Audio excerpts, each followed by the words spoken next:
Bienvenidos al episodio número 8 de Código Etsy, este espacio donde buscamos aportar un granito de arena más a un mundo seguro para el intercambio de información digital. Y como siempre lo hacemos repasando las noticias de ciberseguridad empresarial más importantes de los últimos días y revisando alguna novedad, alguna característica, algún caso de uso de Trend Micro Vision One, la plataforma de ciberseguridad unificada de Trend Micro. Y como siempre no estoy solo, me acompañan dos de nuestros especialistas. Por un lado está Ese, aquí en la oficina de Madrid. Por el otro lado está Juli, desde Buenos Aires. ¿Cómo andan, muchachos? ¿Cómo andas, Ese? ¿Cómo andas, Juli? ¿Qué tal, Joel? ¿Todo bien? ¿Vos qué tal? Bien, muy bien. Juli, ¿cómo va eso por ahí por Buenos Aires? Bien, todo muy bien. Un poco nublado, con frío, pero bien, siempre con energía y ganas de participar acá en Código Etsy. Muy bien, perfecto. Entonces, si les parece, empezamos ese con las novedades de la semana, porque creo que tenemos de todo, ¿no? Vulnerabilidades, análisis de amenazas, vulnerabilidades críticas de VMware. Sí, venimos completitos esta vuelta. Bueno, dale Eh, nomás. Perfecto. A ver, tenemos una pequeña presentación para comentar algunas cosas, ¿no? Vamos a empezar con unas vulnerabilidades que hay sobre vCenter, de las cuales dos son de criticidad crítica, ¿no? Bastante severas, y una de severidad alta, ¿no? Esto es muy reciente, recién de ayer, pero ya tenemos mitigaciones, ¿vale?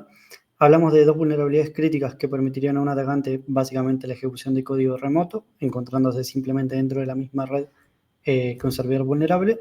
Y otra, en caso de un atacante tener acceso local a la máquina, bueno, podría ser una elevación de privilegios, obteniendo privilegios de root, básicamente, ¿no?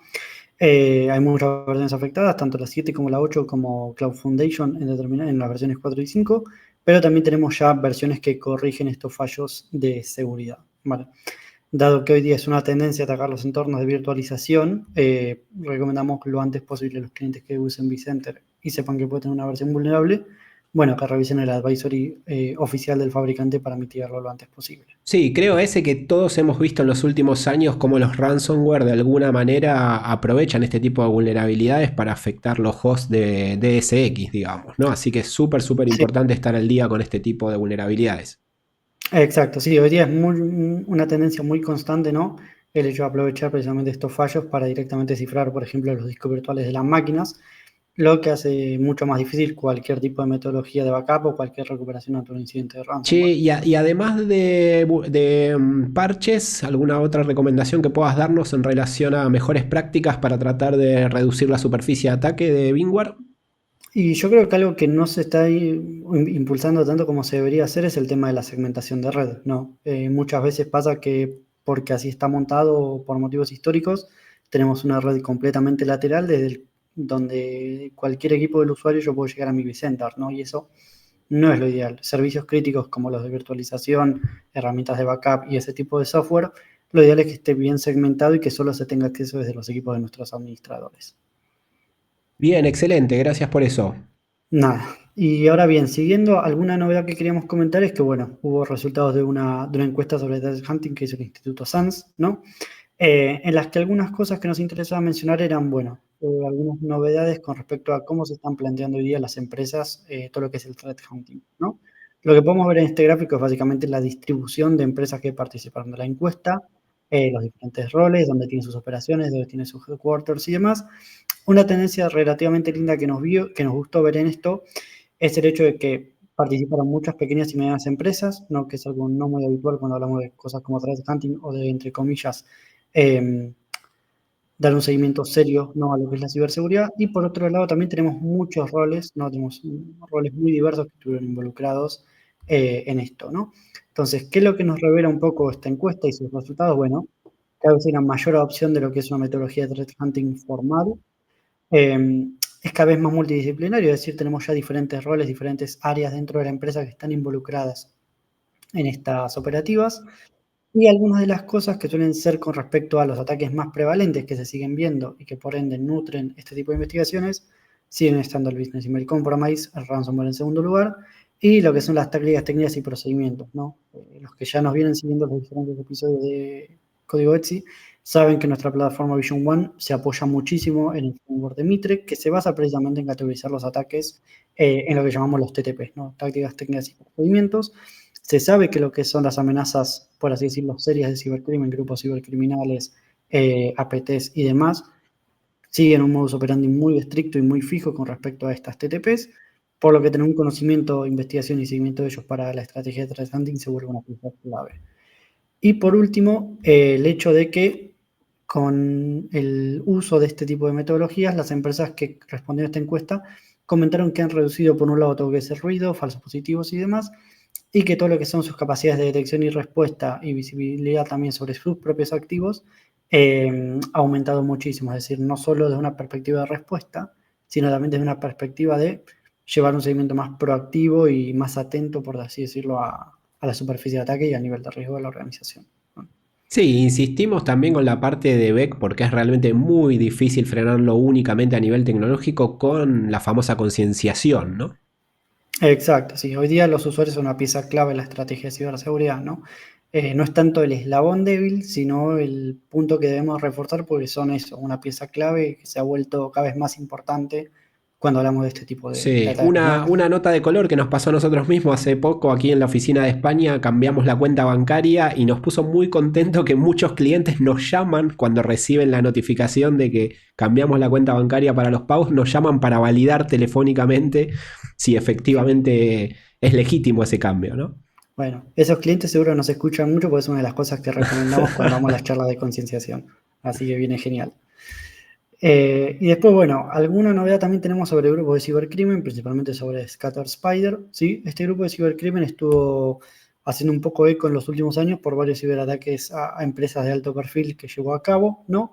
Principalmente por una campaña que llamaron Octopus, en la que lo que buscaban era básicamente, por así decirlo, cosechar credenciales de Okta, ¿no? Sabemos que es un IDP muy utilizado por varias organizaciones, entonces a todas las empresas que se sabía que utilizaban Okta empezaban a enviar phishing a todos sus usuarios para obtener esas credenciales precisamente. La noticia viene principalmente por el hecho de que aquí en España precisamente se detuvo a una persona que podría ser uno de los responsables detrás de este grupo de cibercrimen. Vale, así Y que no fuiste vos ese, ¿no? no, Digo, por yo empezar en porque esas estás cosas no ahora, me... por empezar porque estás ahora acá con nosotros. No, yo a esas cosas no me dedico, yo soy de los buenos. Así que bueno, ya veremos si podemos ampliar con más noticias, esperemos que buenas, con respecto a este grupo de cibercrimen. Y finalmente, ya por cerrar un poco la presentación de hoy, vamos a estar hablando sobre NoodleRat, ¿sí? Que a partir del informe que ha sacado Tremicro pudimos sacar algunas conclusiones interesantes sobre esta pieza de malware. NoodleRat es básicamente un backdoor muy utilizado en los últimos años en lo que es la región de Asia y el Pacífico, ¿sí? Orientado principalmente a empresas de ese sector y que hace años se viene teorizando que si es una amenaza utilizada por grupos de cibercrimen y espionaje chinos, que si es en realidad una variante de otras piezas de malware. Entonces, bueno, algunas cosas interesantes que ha sacado Transmicro esto es, bueno, concluyeron que hay dos variantes de esta amenaza, para Windows y para Linux. Las dos se diferencian en cómo llegan a los equipos, ¿no? En el caso de Windows, como es shellcode, depende de otro malware que lo que hace es cargarlo en SVC host, mientras que en el caso de Linux, el punto de entrada suele ser explotando vulnerabilidades de recursos de cara a Internet, páginas web y demás, y inyectando el código malicioso, ¿no? Cambia también el alcance de lo que puede hacer el malware en el caso de Windows y en el caso de Linux. En el caso de las muestras de Windows, se observó que es posible montar un proxy TCP para hacer que el tráfico de los equipos pase por la red de Command and Control. Y en el caso de Linux, tal vez un poco más preocupante todavía, los atacantes tienen la posibilidad de hacer un reverse shell contra la máquina infectada. ¿Vale? Ahora bien, ¿qué es también interesante como diferencia entre ambos entornos? Bueno, que en el caso de Windows se soporta TCP, HTTP y SSL, mientras que en el caso de Linux únicamente TCP y HTTP. Y en el caso de Linux tenemos una segunda encripción que toma lugar cuando los atacantes ejecutan la tarea o la función de remote shell, ¿no? Algo que sí es idéntico en el caso de Windows y Linux es el hecho de cómo llevan hardcodeada la configuración del servidor de botnet al que van a contactar. No solo IP y puerto, sino también qué días van a estar pingueando, el intervalo en que van a buscar pulls de nuevas órdenes de la Command and Control y demás. Y después, algo que me parecía muy interesante sumar es algunas capturas que pudieron obtener también de un paquete de esta pieza de malware, porque siempre es interesante entender cómo funcionan estas amenazas por detrás, ¿no? En lo que llamamos el backend. A partir de acá lo que pudieron obtener es el acceso a uno de los paneles de control, ¿no? Esto es lo que básicamente ven los atacantes, las configuraciones que tienen ahí de los puertos de escucha para la herramienta del lado del servidor de Command and Control. En la otra pestaña veríamos a los equipos que están conectados, ¿no? A los equipos que han sido infectados y están a la espera de órdenes. Y también se obtuvieron capturas de lo que sería un builder para versiones de Linux. ¿Qué es lo que nos representa el builder este? Bueno, que muy probablemente haya todo un ecosistema de cibercrimen relacionado con esta amenaza, ¿no? Lo que implica que hoy día los atacantes posiblemente lo empiecen a monetizar también, como hoy día es tan común el malware as a service, por ejemplo, ¿no? Y finalmente, por si quedaban algunas dudas de que esto puede venir de grupos de cibercrimen chinos, se encontró también una nota a modo de README, Release Note, instrucciones o como le quieran llamar, de esta pieza, ¿no? Comentando algunas novedades de la última versión y ese tipo de cosas. Bueno. Buenísimo, Que, muchas gracias, ese muy nada, completo todo. ¿Te quedó algo por ahí? Perdón. Sí, algo que quería compartir también que estuvimos investigando es cómo investigar o cómo detectar esta amenaza en el entorno de Vision One a aquellos que lo tenemos. Sí, bueno, por supuesto. Trend Micro hace ya un tiempito sacó un Intelligence Report al respecto, ¿sí? Para los que no estén muy en tema, los Intelligence Reports son básicamente reportes curados que se suben automáticamente a Vision One y lanza, por así decirlo, escaneos o sweeps sobre nuestra telemetría. Por lo que los clientes que tengan Vision One ya desde el 31 de mayo tuvieron ya un sweep automatizado que podría haber indicado si había indicadores de compromiso relacionados con esta amenaza en su entorno. Y por el otro, comparto para quienes estén interesados en hacer búsquedas, que tenemos estas queries para enviar búsquedas sobre la telemetría en busca de posibles indicadores de Noodle Rat, ¿sí? La primera, para el caso de Windows y Linux, para identificar posibles detecciones de esta amenaza a nivel producto de seguridad. Y la segunda, lo que va a buscar son ficheros que sabemos que el malware dropea en los entornos de Linux, ¿vale? Así que si llegamos a tener resultados de esto, con mucho ojo que puede que en alguno de nuestros equipos haya llegado esta amenaza. Excelente, muy completo entonces como siempre ese, y siempre las noticias tienen esta idea también de ver qué podemos aprender y tomar para nuestras redes, para nuestra seguridad de cada una de las empresas. Salir corriendo, creo que hoy tomamos, ¿no? Salir corriendo a parchear los VMware vulnerables, pues permiten ejecución de código remoto. Concientización, como siempre que lo hablamos un montón, ¿sí? Y los Linux, ¿no? Que la verdad es que, bueno, muchas veces vemos que quedan ahí relegados. Algunos tienen sus motivos o sus creencias, pero bueno, está claro que hoy son parte de la superficie de ataque tanto como los sistemas operativos Windows o como cualquier dispositivo que esté conectado a las redes. Sí, Bueno, los Linux, perdón, ¿no? dale, Pero dale. yo creo que no exagero si digo que la mayoría de nuestros clientes que hostean web servers no utilizan Linux para esos servicios, ¿no? Entonces, sabiendo que el principal punto de entrada suelen ser las vulnerabilidades, bueno, no solo parchear, sino también contar con tecnologías como el virtual patching tan famoso de Trend Micro, o mismo un anti-malware que nos permite detectar la escritura de backdoors, ¿no? Y ese tipo de herramientas, se vuelve algo como mínimo nice to have, ¿no? En el caso de los Linux. Seguro, seguro, seguro. Bueno, gracias. Juli, ¿qué tenemos por ahí? Vamos a hablar un poquito más de Vision One en profundidad con algún tema en particular. Sí, tal cual. En primer lugar, un poco una nueva noticia que teníamos para traerles es una nueva vulnerabilidad, ¿no? Sobre, en este caso, Microsoft Outlook. Algunos datos de color, simplemente para ir complementando la noticia, es una vulnerabilidad que fue descubierta en abril 2024, pero recién el 11 de junio, es decir, hace escasos 7-8 días, se lanzaron los parches de seguridad, ¿no? Para blindar o sanear esta vulnerabilidad. Lo primero que me llama la atención es 2 meses de exposición, ¿no? Clarísimo. Ese mencionaba recién la necesidad, hoy en día lo importante que es contar con características de parche virtual, ¿no? De lo contrario, bueno, sabemos que tuvimos esa vulnerabilidad 2 meses, ¿no? Hasta que de alguna manera Microsoft o el equipo de Office justamente pudo lanzar el parche de seguridad. Por otro lado, una vulnerabilidad, ¿no? De un scoring sobre CVSS o CVSS de 8.8 sobre 10, ¿no? Lo que la cataloga como una vulnerabilidad justamente de riesgo alto. Y por otro lado, sabemos que, por empezar, Outlook es el cliente de correo más utilizado a nivel mundial, ¿no? Si decimos que está en el 90-95% de los equipos de escritorio, quizás hasta nos quedamos cortos. Ese componente, sumado a que también afecta a la mayoría de versiones de Outlook, hace que prácticamente hoy en día cualquier workstation en el mundo esté o pueda llegar a estar con este hueco de seguridad, ¿no? Así que importantísimo por ahí hoy en día contar con justamente el parche de seguridad que Microsoft lo lanzó, decimos, hace una semanita u 8 días.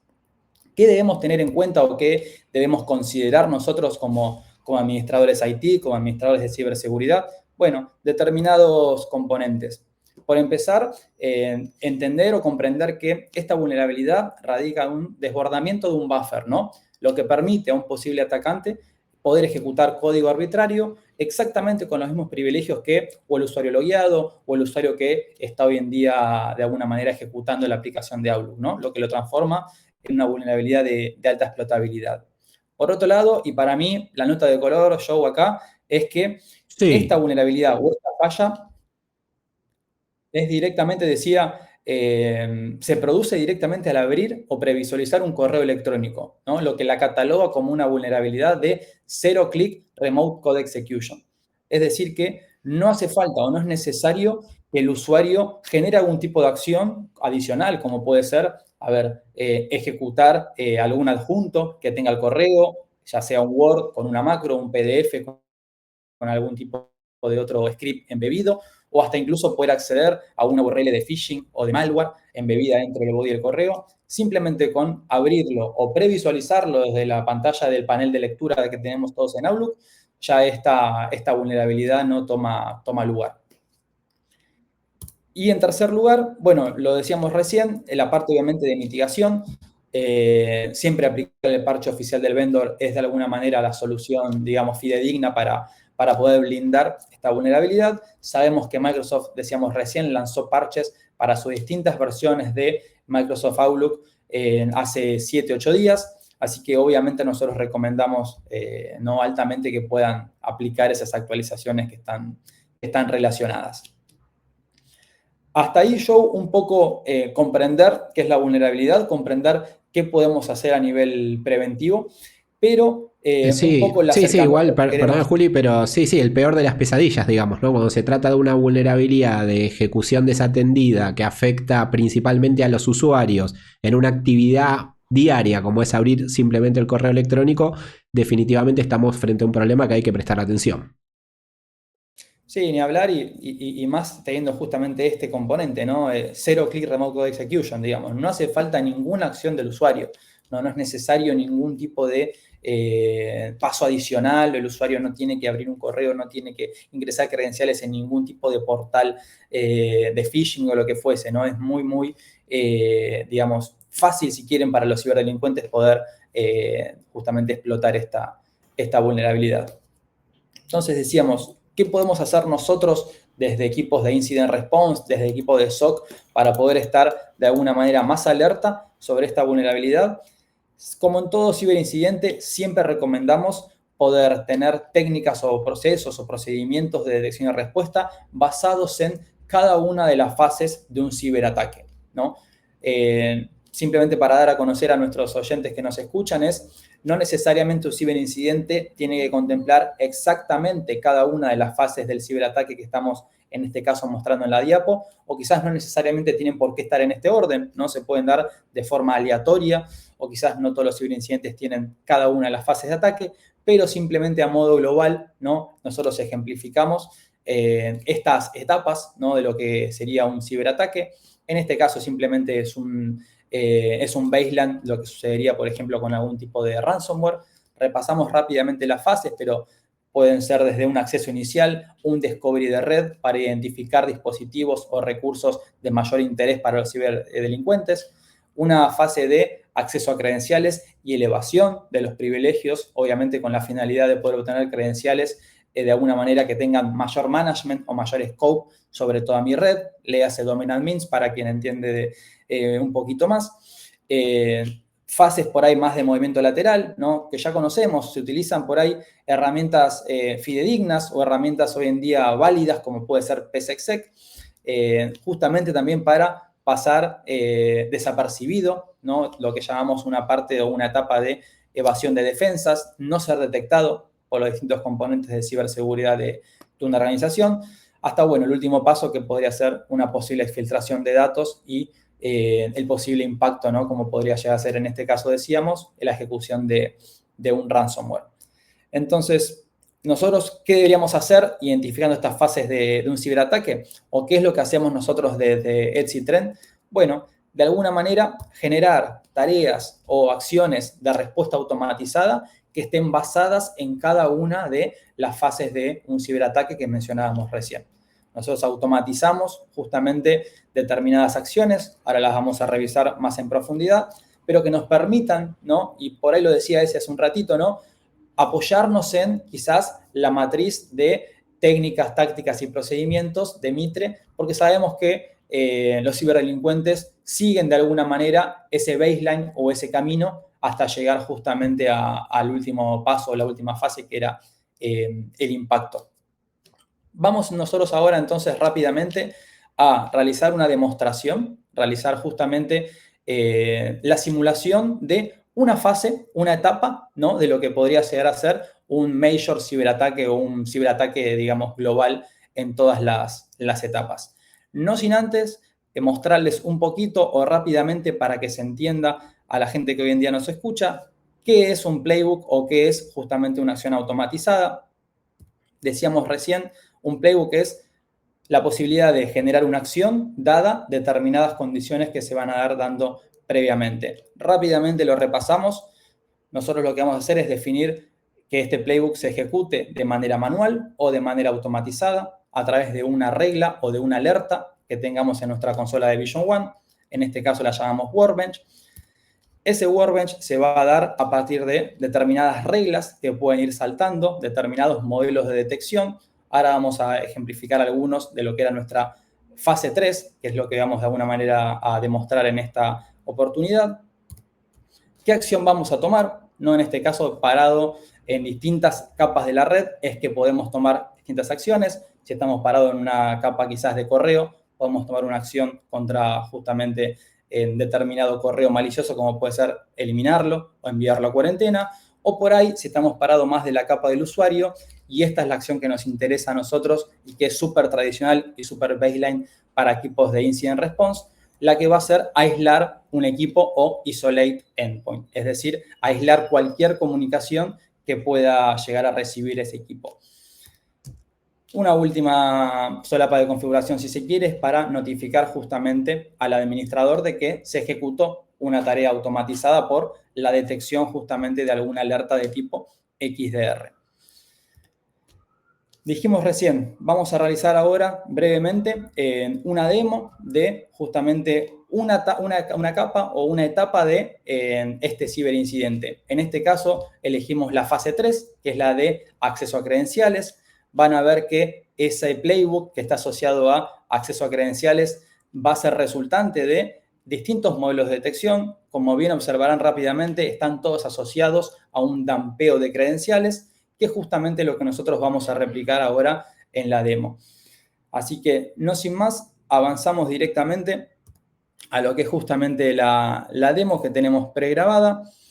En este caso, tenemos sobre nuestro margen izquierdo un servidor que va a ser la víctima, levantado en AWS, ¿no? Este servidor obviamente está reportado contra la plataforma de ciberriesgo de Trend.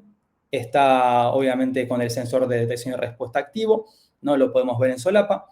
Y sobre el margen derecho tenemos un servidor que lo único que estoy haciendo en este caso es testear conectividad, ¿no? A través de un ping contra el equipo 48105. Vamos entonces a generar el dumping de credenciales. Lo hacemos directamente exportando la llave de registro SAM, que es la que aloja datos y credenciales de usuarios logueados en sistema. Ahí hicimos directamente el dumping. Esta telemetría automáticamente es enviada hacia la consola de Trend Micro Vision One, nuestra consola de riesgo centralizado, decíamos recién. Van a ver que previamente yo tengo generado los playbooks de detección de respuesta automatizada, ¿no? Cada una por las distintas fases que íbamos repasando, y en este caso vamos a macharlo con nuestra fase de acceso a credenciales. Avanzamos un minutito en el tiempo, donde ya tenemos nuestra alerta generada, en este caso machea con la fase de Credential Access, justamente. Accedemos a la alerta en sí y vamos a observar todo el árbol de procesos involucrados en esta alerta, ¿no? Pero, de alguna manera, lo que más nos interesa en este caso es la acción automatizada de respuesta. Recuerden, era la de aislar el equipo, ¿no? Vamos justamente a nuestro Execution ID, que es justamente esta acción de respuesta que lanzamos, y rápidamente podemos ver la acción de aislar equipo que se dio de manera satisfactoria. Revisamos y efectivamente el servidor perdió toda conectividad. Únicamente en este caso mantiene una conectividad contra la consola de Vision One para que ustedes puedan lanzar otro tipo de acciones de respuesta, analizarlo en detalle y demás. Ahí veían que esa tarea fue lanzada de forma automática por el playbook automatizado en fase 3, que es el que tenemos. Y ahora lo que vamos a realizar rápidamente, revisamos un poquito los playbooks, que son los que teníamos cargados, es la tarea de restore de ese equipo, ¿no? Es decir, restablecer la conectividad de red para que el equipo pueda justamente volver a tener conectividad con el resto de los servicios y servidores. Validamos nuevamente que el equipo continúa aislado y desde la opción de Response Management tenemos justamente la capacidad de restorear o de restablecer la conexión. Lanzamos la tarea, nos comenta que puede llegar a demorar hasta 10 minutos, pero nosotros verificamos que es prácticamente inmediato ese restore, ¿no? Ahí vemos que la tarea ya fue efectuada satisfactoriamente y el servidor nuevamente vuelve a tener conectividad a nivel networking. Recuerden, esto lo hicimos de manera totalmente automatizada y a partir de un playbook de ciberseguridad de la consola Trend Micro Vision One, ¿no? A través de un workbench que generamos, nosotros lanzamos de manera automatizada una acción de respuesta que en este caso no fue ni más ni menos que la de aislar el equipo. Buenísimo, bueno, muchas Hasta ahí un gracias. poco la demo. Buenísimo, sí, gracias Juli, porque creo que una de los grandes temas de la actualidad es la automatización de las operaciones, considerando la sobrecarga de gestión que se tiene hoy en todas las organizaciones. O sea que definitivamente el tema de playbooks es algo en lo que tenemos que ir profundizando y viendo cómo puede ayudarnos a reducir un poquitito esa sobrecarga.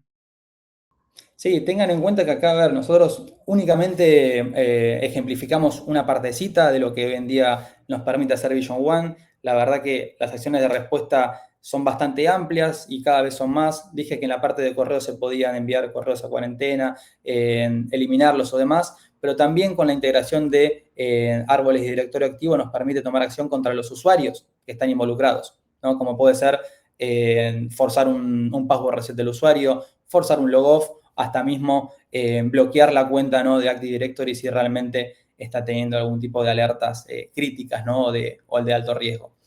Buenísimo. Bueno, Juli, muchas gracias por la información. Es lo mismo. Tendremos otros episodios para seguir ampliando. Si les parece, entonces nos volvemos a encontrar quizás dentro de 7 días. Hasta luego. Hasta luego.